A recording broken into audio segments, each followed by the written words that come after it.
ఉద్యమ వందనాలు తెలియజేస్తూ ఇంతకుముందు మాట్లాడినటువంటి పెద్దలు ఇద్దరు తమ్ముళ్ళు మాజీ చీఫ్ విప్ దాసే వినయభాస్కర్ గారు, మాజీ ఈస్ట్ ఎమ్మెల్యే నరేందర్ గారు, మిగతా సీనియర్ నాయకులు మాజీ కార్పొరేటర్స్ అందరూ కూడా అభినందనలు తెలియజేస్తూ ముఖ్యంగా 29వ తారీఖు నాడు సోమవారం రోజు BRS party working president Warangal east నియోజకవర్గానికి రాక సందర్భంగా మరి అక్కడ ఉన్నటువంటి మాజీ ఎమ్మెల్యే నరేందర్ గారు వరంగల్ ఈస్టులో ఉన్నటువంటి 26 డివిజన్లలో గత 10 రోజులుగా సమావేశాలు ఏర్పాటు చేస్తూ కార్యకర్తల్ని సమీకరిస్తూ కేటీఆర్ గారి మీటింగును విజయవంతం చేయడానికి అన్ని డివిజన్లలో కూడా సమావేశాలు చాలా దిగ్విజయంగా వారితో పాటు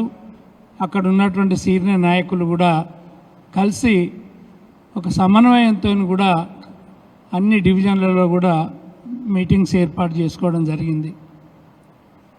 ఈస్ట్ నియోజకవర్గంలో ఉన్నటువంటి ఒక బలమైనటువంటి పార్టీగా బీఆర్ఎస్ పార్టీ ఉన్నటువంటి సందర్భంలో ఇంకా మరింతగా కార్యకర్తల్ని కార్యోన్ముఖులు చేయడానికి రేపు జరగబోయేటువంటి భవిష్యత్తులో ఇంకా 4-5 నెలల్లో జరగబోయేటువంటి కార్పొరేషన్ ఎన్నికల్లో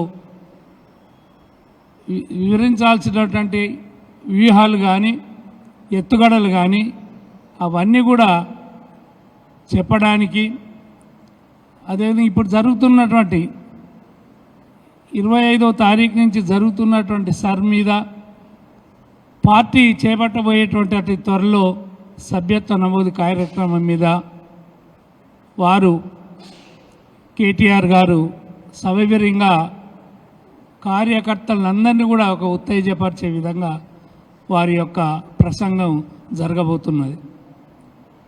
అంతకుముందు నరేందర్ గారు చెప్పినట్టు పిలిచినటువంటి పెద్దలు వక్తలు వారు మాట్లాడంగా మరియు దేశపతి శ్రీనివాస్ గారు ఎమ్మెల్సీ గారు వారు ఒక సబ్జెక్టు మీద కార్యకర్తలకి ఒక అవగాహన కల్పించడంతో పాటు ఎమ్మెల్సీ గోరెటి వెంకన్న వారు కూడా రాబోతున్నారు. వారు కూడా ఒక సబ్జెక్టు మీద కార్యకర్తలకు అవగాహన కలిగించేటువంటి కార్యక్రమాన్ని కూడా ఏర్పాటు చేసుకోవడం జరిగింది.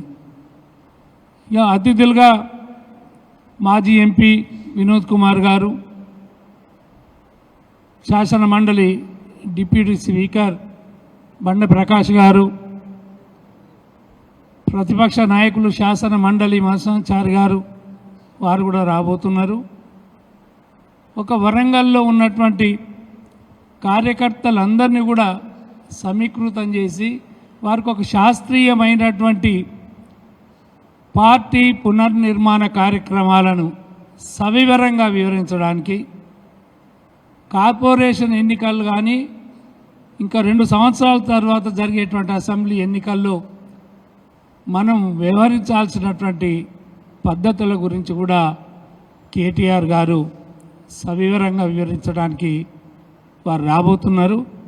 ఈ కార్యక్రమానికి మన నరేందర్ గారి నాయకత్వంలో సీనియర్ నాయకులు అందరూ కూడా సమన్వయంగా పెద్ద ఎత్తున కూడా స్వాగత ఏర్పాట్లు, అక్కడ ఎలాంటి కార్యకర్తలకు అన్ని సకల సదుపాయాలు కల్పించే విధంగా కూడా చాలా పెద్ద ఎత్తున ఇంట్రెస్ట్ తీసుకొని వారికి అన్ని రకాలుగా అక్కడ వాటర్ కానీ మిగతా ఫుడ్ కానీ స్నాక్స్ కానీ ప్రతి ఒక్కటి కూడా చాలా పెద్ద ఎత్తున కూడా బ్రహ్మాండంగా ఏర్పాటు చేస్తున్నారు.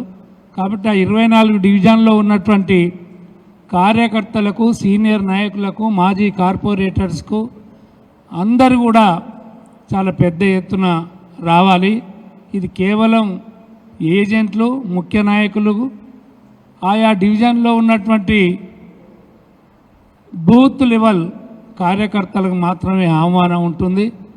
ఎందుకంటే ఇది ఒక శిక్షణ కార్యక్రమం. ఇది అన్ని వివరాలు, అన్ని సబ్జెక్ట్స్ వారిగా శిక్షణ ఇచ్చేటువంటి సమావేశం కాబట్టి ఒక ప్లీనరీ తరహాలో ఆ సమావేశం జరగబోతున్నది.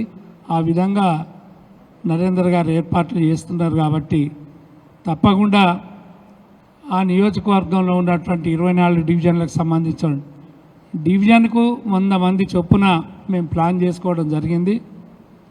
అందరూ కూడా సకాలంలో మార్నింగ్ 8 గంటలకే సభాస్థలికి రావాలి.